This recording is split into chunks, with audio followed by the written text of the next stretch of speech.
Hi friends, welcome back to my channel. ఇజ్రాయెల్లో మీ east Godavari అబ్బాయి. ఇజ్రాయెల్కి కేర్ గివర్ గా లేకపోతే కేర్ టేకర్ గా రావాలనుకునే వాళ్ళకి ఏజ్ లిమిట్ ఎంత అండ్ ప్రాసెస్ ఎలా ఉంటుంది అనేది మీకు ఈ రోజు ఎక్స్ప్లెయిన్ చేయబోతున్నాను. సో ఫస్ట్ ఆఫ్ ఆల్, ఇజ్రాయెల్కి కేర్ టేకర్ లేదా కేర్ గివర్ వీసా మీద రావాలనుకునే వాళ్ళకి 22 ఇయర్స్ నుంచి 48 ఇయర్స్ లోపు ఏజ్ ఉన్న వాళ్ళు అప్లై చేసుకోవచ్చు. 22 సంవత్సరాల నుంచి 48 సంవత్సరాల లోపు వాళ్ళు దీనికి అప్లై చేసుకోవడానికి ఉంటుంది. సో అప్లై చేసుకోవడానికి రిజిస్ట్రేషన్ అనేది చేయించుకోవాలి. రిజిస్ట్రేషన్ ప్రాసెస్ ఎలా ఉంటుందంటే కనుక 5 ఇయర్స్ వ్యాలిడిటీ ఉన్న passport, full size photo with shoe and in shirt తో ఉండాలి. వైట్ కలర్ యూజ్ చేయకూడదు. నెక్స్ట్ వచ్చేసి పర్మనెంట్ వాట్సాప్ నెంబర్, అంటే ఇజ్రాయెల్ కి మీరు వచ్చే వరకు కూడా ఇదే వాట్సాప్ నెంబర్ యూజ్ చేయగలగాలి. ఆ నెంబర్ తో మాత్రమే మనం రిజిస్ట్రేషన్ చేసుకోవడానికి అవకాశం ఉంటుంది. ఈ డీటెయిల్స్ నాకు ఇస్తే నేను ఎలిజిబిలిటీ చెక్ చేసి మీరు ఎలిజిబుల్ అయితే గనక అప్పుడు నేను ఏజెన్సీకి రికమెండ్ చేస్తాను, రిఫరెన్స్ చేస్తాను. ఎందుకంటే డైరెక్ట్ గా మీకు ఏజెన్సీ నెంబర్ గానీ, ఏజెన్సీ డీటెయిల్స్ గానీ,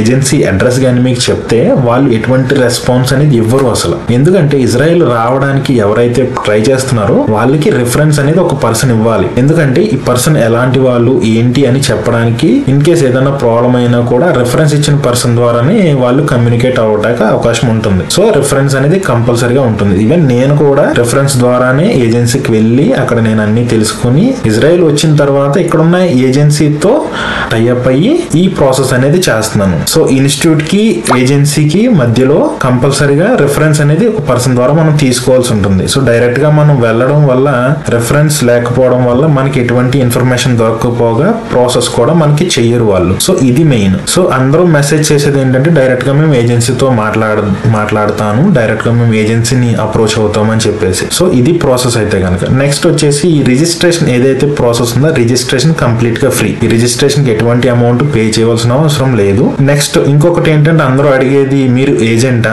లేకపోతే మీరు ఎంత ఫీజు తీసుకుంటారు ఈ ప్రాసెస్ చేయడానికి అని చెప్పేసి. ఫస్ట్ నేను ఏజెంట్ కాదు, నేను కూడా ఇలా ట్రై చేసి వచ్చిన వాడినే. నేను ఎటువంటి ఫీజెస్ గానీ ఏ అమౌంట్ కూడా నేను తీసుకోను. ఏదైతే వీసా అమౌంట్ మీకు చెప్పానో అదే అమౌంట్ ని మీరు మీ మెడికల్ పాస్ అయిన తర్వాత ఎప్పుడైతే మీరు ఫస్ట్ ఎలిజిబిలిటీ చెక్ చేయించుకుని క్లాసెస్ లోకి సెలెక్ట్ అయ్యి క్లాసెస్ అటెండ్ అయ్యి ఢిల్లీ వెళ్ళి ప్రాక్టికల్స్ అటెండ్ అయిన తర్వాత మీకు కొంత టైం వాళ్ళు ఇస్తారు ఈ డాక్యుమెంట్స్ రెడీ చేసుకోవడానికి. డాక్యుమెంట్స్ రెడీ చేసుకుని నెక్స్ట్ మీరు వీసా ప్రాసెస్ రెడీ అయినప్పుడు, మీకు వీసా వచ్చినప్పుడు ఇన్స్టిట్యూట్ నుంచి మీకు కాల్ వస్తుంది. కాల్ వచ్చిన తర్వాత మీరు ఢిల్లీ వెళ్ళినప్పుడే మీకు మెడికల్ అనేది చేస్తారు. మెడికల్ చేసిన తర్వాత మీరు మెడికల్ లో పాస్ అవ్వాల్సి ఉంటుంది. 3 ఛాన్సెస్ టైం ఉంటుంది మనకి. 3 ఛాన్సెస్ లో మనం మాక్సిమం పాస్ అవ్వాలి, ఫిట్ అవ్వాలి. మెడికల్ లో ఫిట్ అయిన తర్వాత మాత్రమే మీకు వచ్చిన వీసా ఏదైతే ఉందో ఆ వీసా మీకు ఆన్లైన్ అవటం జరుగుతుంది అనమాట. ఆన్లైన్ అయిన తర్వాత మాత్రమే మీరు అమౌంట్ కట్టడం అనేది స్టార్ట్ అవుతుంది. ఏదైతే అమౌంట్ నేను చెప్పానో అదే అమౌంట్ మీరు 2 lakhs, 3 lakhs, 4 lakhs అలా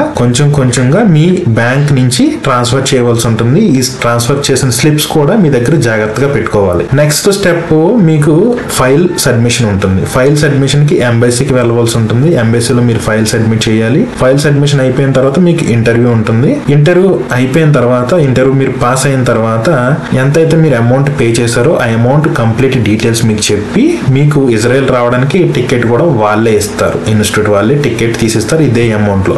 సో మీరు పే చేసే అమౌంట్ ఏదైతే ఉందో ఆ అమౌంట్ యూజ్ అయ్యేది visa process, training and ticket. So దీనికి మాత్రమే యూజ్ అవుతుంది మీరు పే చేసే అమౌంట్ ఏదైతే ఉందో. ఈ ట్రైనింగ్ క్లాసెస్ కి కానీ వీసా ప్రాసెస్ కానీ వెళ్ళినప్పుడు మీరు అక్కడ స్టే చేయడానికి కానీ ఆ ఎక్స్పెన్సెస్ అన్ని కూడా మీవే ఉంటాయి. అండ్ మీరు పీజీలో స్టే చేయొచ్చు, లేదంటే హోటల్స్ లో కూడా ఎవరైనా తెలిసిన వాళ్ళ దగ్గర కూడా స్టే చేయొచ్చు ఢిల్లీలో. నేను చేసే ప్రాసెస్ అయితే కనుక ఢిల్లీ నుంచి మాత్రమే. సో ఇన్ కేసు ఇంటర్వ్యూలో ఫెయిల్ అయితే కనుక నెక్స్ట్ ప్రాసెస్ ఏంటని కూడా చాలా మంది అడుగుతున్నారు. ఇంటర్వ్యూ ఫెయిల్ అయ్యే అవకాశాలు చాలా తక్కువ. మీరు కరెక్ట్ గా చదువుకుని గనక వెళితే గనక ఇంటర్వ్యూ పాస్ అవడం చాలా ఈజీ. ఇన్ కేస్ మీరు టెన్షన్ పడి ఫెయిల్ అయిపోతే గనక మీకు మరొక ఛాన్స్ ఉంటుంది. ఆ ఛాన్స్ లో మీరు దాన్ని కవర్ చేసుకోవడానికి అవకాశం ఉంటుంది. ఈవెన్ ఛాన్సెస్ కూడా అయిపోయినాయి, మీ వల్ల కావట్లేదు అన్నప్పుడు మీరు డిస్క్వాలిఫై అవుతారు. ఏదైతే అమౌంట్ మీరు పే చేశారో అమౌంట్ మొత్తం మీరు వెనక్కి తీసేసుకోవడానికి అవకాశం ఉంటుంది. అక్కడి నుంచే అమౌంట్ వెనక్కి తీసుకుని మీరు వెళ్ళిపోవడానికి అవకాశం ఉంటుంది. సో చాలా మంది అడిగే డౌట్స్ కి క్లారిఫికేషన్ దొరికిందని నేను అనుకుంటున్నాను.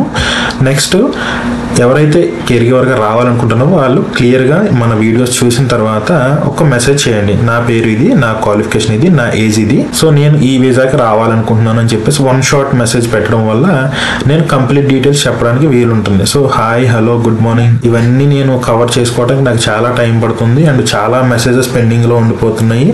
వన్ డేలో 400 to 500 మెసేజెస్ కి మాత్రమే నేను రిప్లై ఇవ్వగలుగుతున్నాను, అది కూడా నా రెస్ట్ టైంలో. సో ఇది మీరు అర్థం చేసుకుంటారనుకుంటున్నాను. Thank you for watching my video. ఇజ్రాయెల్లో మీ ఈస్ట్ గోదావరి అబ్బాయి నాని. Love you all.